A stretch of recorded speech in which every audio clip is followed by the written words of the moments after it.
जब one on one discussion होती है और आप एक शख्स को जानते हैं, उसके ख्यालात के बारे में आपको पता चलता है, तो फिर कुछ चीजें आपकी सोच की बदल जाती हैं। सोसाइटी में एक्स्ट्रा मैरिटल अफेयर्स को हम जैसे लोग बहुत बुरा समझते हैं। आदमियों के लिए तो इससे अच्छा क्या होगा कि आप जो मर्जी करें, लेकिन अब यहाँ पे वो बाउंड्रीज कहाँ चली गई। महसूस ये होता है कि जब एक बच्चा बड़ा हो रहा होता है उसकी सोच तभी डेवलप होती है। सबसे पहले 6 साल की उम्र तक वो ऑब्जर्व कर रहा होता है कि घर में वो देख क्या रहा है। अब वो अपने बाप का रवैया भी नोटिस कर रहा है बच्चा। Why you chose to be a second wife, ये जानते हुए भी कि जो सेकंड औरत होती है उसको होम रेकर भी कहा जाता है, उसको बहुत से नाम दिए जाते हैं, still you chose to be it. Why? एक होती है सोसाइटी, जैसे कि आपने बात की कि हमारी सोसाइटी में बहुत बुरे नामों से बुलाया जाता है, सोच वैसी नहीं है जैसी होनी चाहिए। एक इंडिविजुअल की अपनी सोच होती है, फिर एक सोच वो होती है जो हमारी होनी चाहिए हमारे दीन इस्लाम के मुताबिक।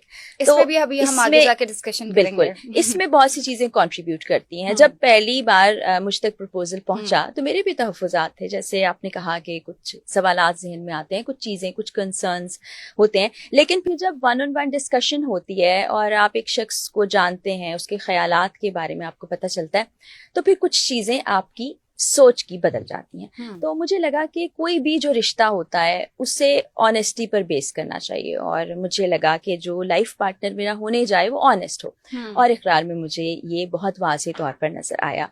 तो मैंने सब हकीकत मुझे मालूम थी, और चूंकि इसमें कानूनी तौर पर, शरई तौर पर कोई कबाहत नहीं थी, और किसी का अपना हक होता है कि वो कोई भी डिसीजन ले, और उस पर मुझे लगता है कि सवाल भी नहीं होना चाहिए, क्योंकि ये किसी का पर्सनल डिसीजन है, उसके प्रॉस एंड कॉन्स उसी ने फेस करने हैं। लेकिन बहरहाल जब भी मुझसे सवाल होता है मैं इसका वही जवाब देती हूँ जो है, और बाज़ औक़ात सुनने वाले भी बोर हो जाते हैं। चले, ये तो हो गई आपकी बात, लेकिन अब सोसाइटी को डिस्कस कर लेते हैं। सोसाइटी में एक्स्ट्रा मैरिटल अफेयर्स को हम जैसे लोग बहुत बुरा समझते हैं। उसकी वजह ये है, देखिए, अगर मैं अपनी ओपिनियन की बात करूं तो मुझे किसी की दूसरी शादी में कोई एतराज नहीं है। यू फेल फॉर समवन, और आप ऑलरेडी एक रिलेशनशिप में हैं और आप को कोई और अच्छा लग गया, आप दूसरी शादी करना चाह रहे हैं, लेकिन मेरा सिर्फ कंसर्न ये होता है कि चीटिंग ना की जाए।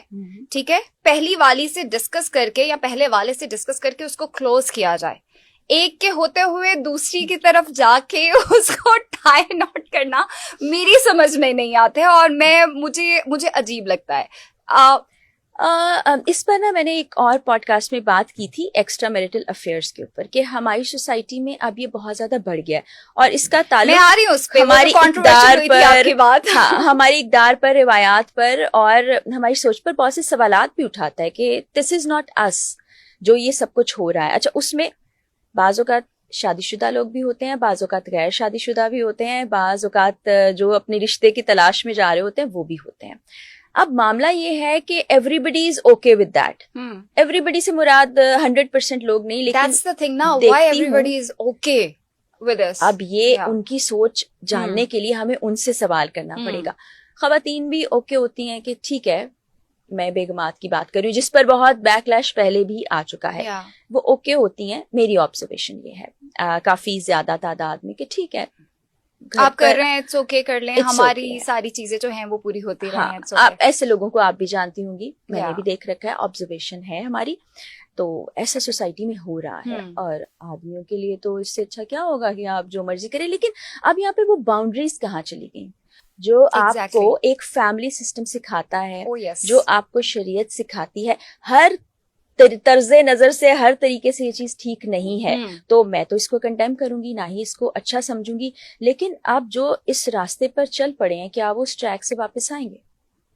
क्या ये रुक पाएगा? ये तो इंडिविजुअल की सोच पर डिपेंड करता है ना। आपको बुरा लग रहा होगा, मुझे बुरा लग रहा होगा, और मेरी तो सोच ये है कि इससे बहुत बेहतर है कि आप निकाह करें, कि वो एक जायज रिश्ता है। डोंट यू थिंक फरा के ऐसे लोग, जो हम बात कर लेते हैं वुमेनाइजर की, ठीक है, हमारी सोसाइटी में बहुत से लोग वुमेनाइजर हैं। एक पे तो टिकना ही नहीं ना होता, उन्होंने एक के बाद एक, उनको तो एक भी शादी नहीं करनी चाहिए इन माय ओपिनियन, कि वो एक शादी के भी हकदार नहीं है, बिकॉज उन्होंने उस पे तो टिकना ही नहीं है। वो उसको चीट पे चीट करते रहेंगे। जो अभी नहीं रुक रहा वो बाद में कैसे रुकेगा, राइट? ये एक बहुत बड़ा सोसाइटी का अलमिया है, सब लोग नहीं है, लेकिन एक तादाद। मैं वुमेनाइजर की बात कर रही हूँ, ऑब्वियसली। ये मुझे लगता है कि एक कोई नफ्सियाती मसला है। ऐसे लोगों फिर का तो अगर आप थेरेपिस्ट के पास हाँ, अच्छा ऐसे लोगों को अगर आप लाइफ को जरा गहरी नजर से देखें ना, तो वो हर रिश्ते में ऐसे होंगे। हाँ, obviously। उनका रिश्ता अपने घर वालों से भी अच्छा नहीं होगा, हम्म। उकताए नजर आएंगे, बहन भाइयों से भी अच्छा नहीं होगा, और फिर वो एक के बाद एक बेहतर से बेहतर, या एक लत लग जाना आप कहें, और कहते हैं बुराई का रास्ता बड़ा आसान होता है, ट्रैक भी बहुत करते हैं, उस तरफ लग जाते हैं। लेकिन द मोमेंट आप रियलाइज करें कि there is something wrong with me, तो उसको ठीक किया जा सकता है।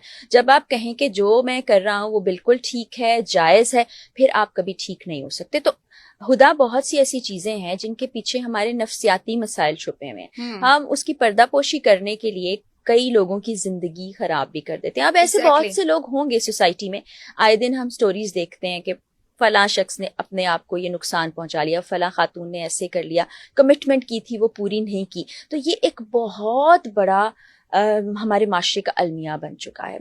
और मुझे महसूस ये होता है कि जब एक बच्चा बड़ा हो रहा होता है उसकी सोच तभी डेवलप होती है। सबसे पहले 6 साल की उम्र तक वो ऑब्जर्व कर रहा होता है कि घर में वो देख क्या रहा है। अब वो अपने बाप का रवैया भी नोटिस कर रहा है, बच्चा माँ को भी देख रहा है, अगर उससे बड़ी बहनें हैं उनको वो देख रहा है, सब उनके साथ कैसे ट्रीट कर रहे हैं, वहां से वो चीजें उसकी बेस बन रही हैं। वो कह कुछ नहीं रहा, वो सिर्फ देख रहा है। अब जब बेस बन गई है ना, तो उस बेस को बदलना बहुत ही मुश्किल है। वो वही रवैये अपनाएगा। और हमारे यहाँ जनरली, क्योंकि ये मर्दों की सोसाइटी है, अगर एम्पावर्ड औरतें हैं तो उनकी तादाद बहुत कम है, बहुत ही कम है। और फिर पेट्रियार्की की बात हम करें तो मुझे सना यूसुफ का केस कोट करना ही पड़ता है, क्योंकि रीसेंट वाकया है। और उससे पीछे आप चले जाएं, एक लंबी लिस्ट है। तो this is a mind set जिसकी वजह से ये वाली चीज भी सामने आती है कि ठीक है, हम जो मर्जी करें, किसी के जज्बात से खेलें, और खवातीन के मुतालिक अच्छा, पर आपको लगता है कि इसमें क्योंकि तरबियत की हम बात कर रहे हैं कि बचपन से वो क्या सीखता आ रहा है या सीखती आ रही है, इसमें बहुत सा, क्योंकि हमारी पेट्रियार्कल सोसाइटी है और इस पेट्रियार्की की नज़र जो है वो हमारी खवातीन भी हैं। बिकॉज घर में अगर हमारी माएँ हैं जिन्होंने तरबियत करनी है, तरबियत तो वही कर रही है ना। एक मर्द जो है वो बाहर जाके कमा रहा है, उसने घर पे आके औरत पे चीखा बच्चों के सामने, ये सारी चीजें हमने देखी हैं। तो वो औरत जो सह लेती है वो अपने बच्चों को बता रही है कि औरत सहने के लिए ही है। अच्छा, औरत को ठीक करना है। हाँ। ये जो सिस्टम है ये औरत को ठीक करना है। और ठीक कैसे करना है? अब जो बिगाड़ हो गया या जो इस उम्र में पहुंच चुके हैं जहां उनकी आदतें तब्दील नहीं होंगी, ये बड़ा एक रियलिटी चेक है। अगर आप एक 50 साल की उम्र में या 40 से ऊपर की उम्र के किसी शख्स को कहेंगे कि तुम अपने आप को बदल लो, तो बहुत मुश्किल है। मुझे लगता है 30 के बाद भी नहीं आप बदल सकते। यंगस्टर्स को बदला जा सकता है, आप सीखते नहीं हो। बिल्कुल। अच्छा, वैसे सीखना अगर आप चाहें तो बहुत लंबी उम्र तक, लेकिन ये आदतें पक्की हो जाती। अब एक बच्चे को ट्रेन करना बहुत आसान है। आप अपने बिहेवियर से, आप अपना जो फैमिली सिस्टम है उसके जरिए से उसको सिखा सकते हैं।